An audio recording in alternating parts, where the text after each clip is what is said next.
સૌરાષ્ટ્રના ઉદ્યોગ ક્ષેત્રે વેગ આપવા માટે દરેક ઔદ્યોગિક સંસ્થાઓ એડી ચોટીનું જોર લગાવી રહી છે। ત્યારે રાજકોટ ખાતે તારીખ 11 થી 15 ફેબ્રુઆરી દરમિયાન સૌરાષ્ટ્ર વેપાર ઉદ્યોગ મહામંડળ દ્વારા એક્સપોનું આયોજન કરવામાં આવ્યું છે। આ એક્સપોમાં Zimbabwe, Uganda, Republic of Congo જેવા 20 દેશોના ડેલિગેટ્સ ઉપસ્થિત રહેશે।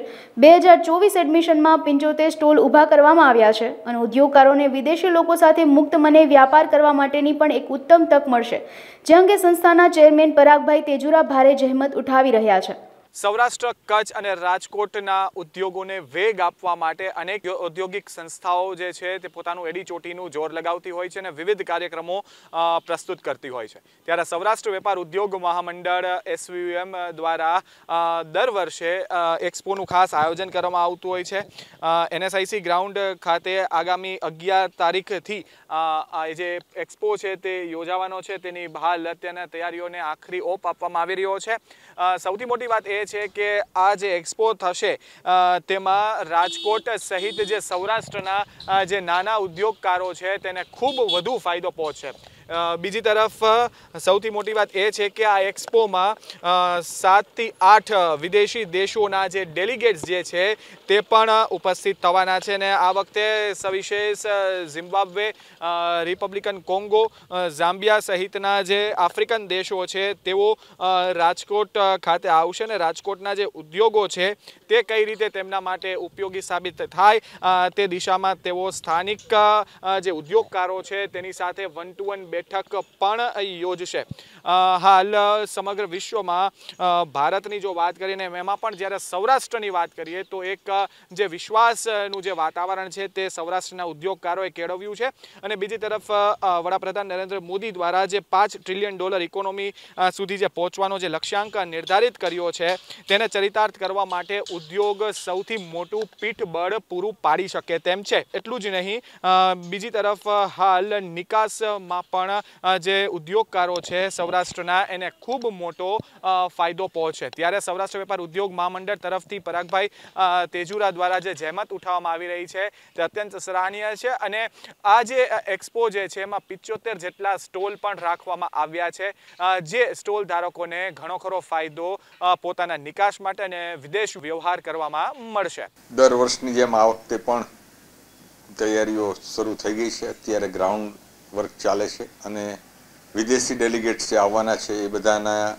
એર ટિકિટ બુકિંગ અને એ બધી તૈયારીઓ પણ ચાલે છે। એના લિસ્ટ બનીને એરપોર્ટ પિકઅપ ડ્રોપની વ્યવસ્થાઓ પણ કરવી પડે એવું આ વખતે થોડું મુશ્કેલ કામ છે, કારણ કે એરપોર્ટ ઘણું દૂર છે એટલે આવવા જવામાં સમય ઘણો લાગશે, એ એક મુશ્કેલી થઈ ગઈ છે। મહેમાનોની કોણ મહેમાન આવવાના છે એની તૈયારી, કારણ કે વિધાનસભા અને લોકસભા બંને ચાલુ હોવાથી સરકાર તરફથી કોણ આવશે એ પણ હજી નક્કી નથી। ઝિમ્બાબ્વેના મિનિસ્ટર ટ્રેડ અને કોમર્સના જે છે આપણા ગુજરાતી જે હમણાં ચૂંટાયેલા છે RK મોદી, એ આવવાની સંભાવના છે। એમણે કહ્યું છે કે હું આવી રહ્યો છું, હજી ફાઇનલ કન્ફર્મેશન નથી આવ્યું પણ 99.99% તો એ આવશે જ, એટલે આ તૈયારીઓ બધી ચાલે છે। સ્ટોલ બુકિંગ આ વખતે પ્રમાણમાં ઓછું છે। હા, એનું કારણ કે ઉપરી રાજકોટમાં પણ 2 મોટા ઇવેન્ટ આવી ગયા અને ગાંધીનગરમાં વાઇબ્રન્ટ ગુજરાત હતું એટલે લોકો ત્યાં પાર્ટિસિપેટ કરેલું, એટલે અહીંયા આપણને આપણો શો પાછળથી છે એટલે થોડી તકલીફ છે, પણ વ્યવસ્થિત ગોઠવાઈ જશે, એમાં કોઈ શો સરસ જશે। ફોરેનના ડેલિગેશન પણ શો ઉપર તો આવવાના જ છે એટલે એ પણ કોઈ ચિંતાનો વિષય નથી। આ વખતે ડેલિગેશન જે આવી રહ્યા છે એમાં મુખ્યત્વે Uganda, Zimbabwe, Ghana, Togo, Burkina Faso, Iraq, Sri Lanka, Bangladesh, Nepal, Bhutan, Republic Congo, Zambia, Tanzania, Kenya, Sudan વગેરે દેશોમાંથી લોકો આવી રહ્યા છે।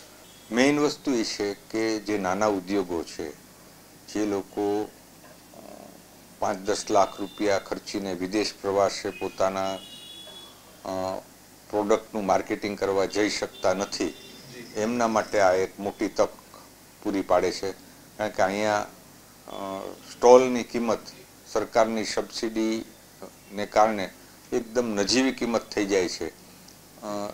ખૂબ ઓછા ખર્ચે વિદેશી વેપાર વધારવાની તક મળે છે. એ અમારો મુખ્ય ઉદ્દેશ અને અમારી કન્સર્ન છે કે નાનામાં નાનો જે ઉદ્યોગ છે કે જે કરોડ 2 કરોડનું 5 કરોડનું ટર્નઓવર ધરાવતો હોય એ 5-25 લાખ રૂપિયા ખર્ચીને વિદેશ નથી જઈ શકતો, તો એ રાજકોટના આંગણે, પોતાના ઘર આંગણે આ તક મેળવે છે.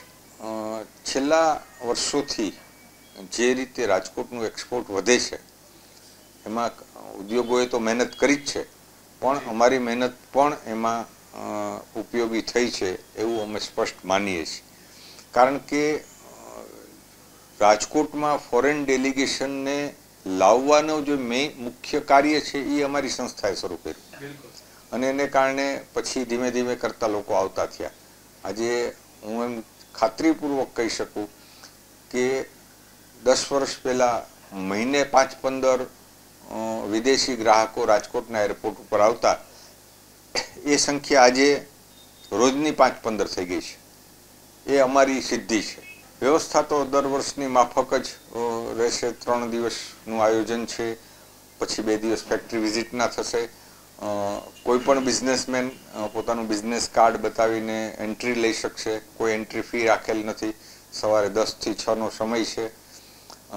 ખાસ કરીને મહિલાઓ માટે આ વખતે એક સારી વ્યવસ્થા છે. આફ્રિકાના દેશોને જે બ્યુટી કેર ઉત્પાદકો છે એ લોકો પોતાની પ્રોડક્ટ લઈને આવી રહ્યા છે અને એમનો સ્ટોલ પણ છે. એટલે એ મેળવવાનો મહિલાઓ માટે તક છે, અથવા તો બ્યુટી પાર્લર ચલાવતા એ લોકો માટે પણ એક સારી પ્રોડક્ટ મળી શકે એમ છે. બ્યુટી કેર જે ડિસ્ટ્રીબ્યુટર ડીલરો હોય એમના માટે પણ એક સારી તક બિઝનેસ વિકસાવવાની આફ્રિકામાં છે.